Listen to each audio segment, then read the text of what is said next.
Dr. Joe here of the drjoe.com and the 2020forum.com. In today's video, I've got for you a selection of 7 grains that I believe are suitable for you to consume as a diabetic. One reason why I decided to do this video is because it is my strong belief that diabetics should embrace grains into their lifestyle as opposed to walking away from grains. And that's because grains are nutritious, highly nutritious of course, and consuming them is beneficial for your health even as a diabetic. So why walk away from them? You have to look for ways to incorporate these grains into your lifestyle. So much so that in the next video that I'm going to be doing, I'm going to give you tips on how you can safely incorporate grains into your lifestyle as a diabetic. So be on the lookout for that. In today's video, however, I've got for you a nice selection of 7 grains that I believe are suitable for you to use as a diabetic. And the reason I've chosen all of these grains is because all of these grains have a glycemic index of 55 and below. And that means by definition, all of these grains belong to the low glycemic index category. So they're safe for you to consume, but I'll give you some more tips in the later video. So what are these nice grains that you can incorporate into your lifestyle? Well, grain number 1 is, let's have a look. It is pearl barley with a glycemic index of just 25, okay? 25, pearl barley. I've got a nice pearl barley here. As you can see, I'm already using the spark. If you're not familiar with it, that's pearl barley. It makes a very nice alternative to white rice or any rice for that matter in your risottos and sushi, if sushi is your thing. And when I look at the nutritional information here, in 100 grams of this pearl barley, the sugar content is just 0.3 grams. So no wonder it's got a glycemic index of just 25. So pearl barley is one for you to consider. Okay, so that's grain number 1. Let's move on to grain number 2. Grain number 2 is rye with a glycemic index of 35. Okay, rye. Where's my rye? So I've got rye here.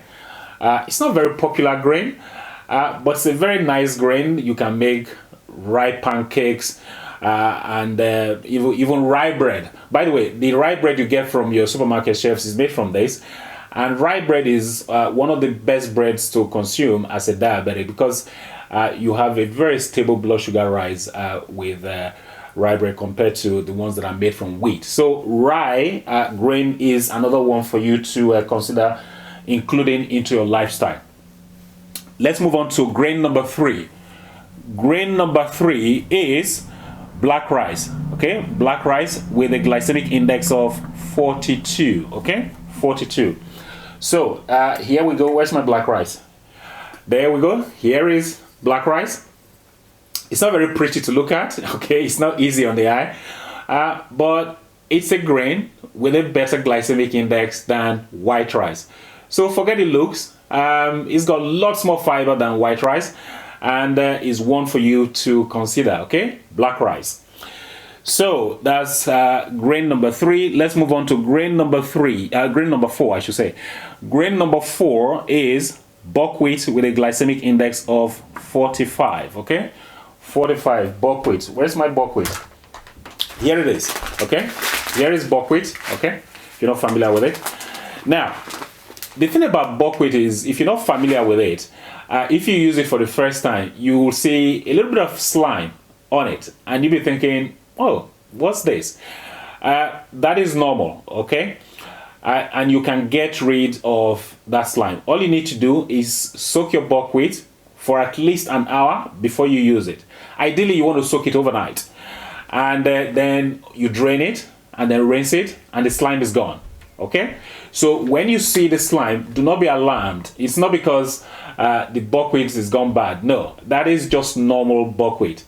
The slime, you can get rid of it by just soaking it for a good 1 hour at least, or ideally overnight. Drain it, rinse it, slime is gone. Okay, so that's buckwheat for you, and you can use it for all sorts of dishes. Okay, you can even make porridge with it. Okay, so let's move on to grain number 5. Grain number 5 will be brown rice with a glycemic index of 48. Okay, brown rice. Where's my brown rice? Here we go. I've got in here brown basmati rice. Okay, and of course it's a lot better than white rice. It takes a little bit longer to cook and it's a little bit more chewy. You're not going to get that fluffy texture that you get with white rice, but it's got better glycemic index than white rice because it's got more fiber. Okay, so brown rice is another one for you to consume as a diabetic.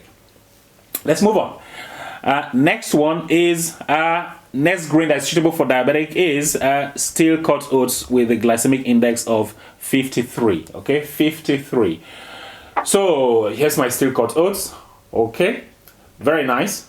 I love it. It's one of my favorites, I have to say. Now, steel cut oats got a glycemic index of 53 compared to the rolled oats, which is the one you see a lot more often on your supermarket shelf, I should say. The rolled oats, they've got a glycemic index of 57. So a slightly higher glycemic index than the steel cut oats. And that's one reason why I prefer using my steel cut oats. Okay. And you can do the same thing as well. So steel cut oats is another grain for you to consider incorporating into your lifestyle as a diabetic. And let's move on to the next one. So the next one is the next grain to incorporate is red rice with a glycemic index of 55. Okay, that's the last but not the least. Red rice. Where's my red rice? Here it is. Okay, also better than white rice because it's got a lot more fiber and a lot more nutrients. Okay, vitamins and minerals, lots more in here than you have with white rice. So between red rice and black rice, you got yourself lots of choices, and even the brown rice, you got plenty of choices if you are somebody who loves using rice a lot. And it's just fantastic. They're just fantastic choices for you there. Okay, all of them, any of them you choose, they're all better than white rice. Okay, so that's red rice for you there. For those of you who are not familiar with it. Now, those are my selection of the grains. Now, some of you might say, well, some of these grains are not available locally where I live. Well, we are in an era of the internet where anything is possible. You can buy anything from anywhere and it will be delivered right down to your doorstep. I'm going to leave some links down below for those of you who may be interested in getting some of these grains if they're not available at your place locally. So do not deprive yourself the joys of using exotic grains just because they're not available in your neighborhood. So hopefully you got some value from this video. Like I said, in the next video I'm going to be giving you tips on how to incorporate any of these grains into your lifestyle. Okay, so be on the lookout for that. Hopefully you got some value from this video. If you did, please give the video a thumbs up, please like the video, and also please share this video with your friends, family and colleagues. And if you got any questions, any comments, go ahead, leave them down below. Which of these grains are you familiar with? I know most of you are probably familiar with brown rice, but you may not be familiar with the black and the red rice. So let me know which of the ones you're already incorporating. And also which ones you think you're going to be incorporating. Let me know in the comment section as well. Okay. If you're not diabetic, all of these grains apply to you as well, not just diabetics. Okay. This video applies to everybody, by the way. I think that's about it. Until next time, well, this is Dr. Joe signing out.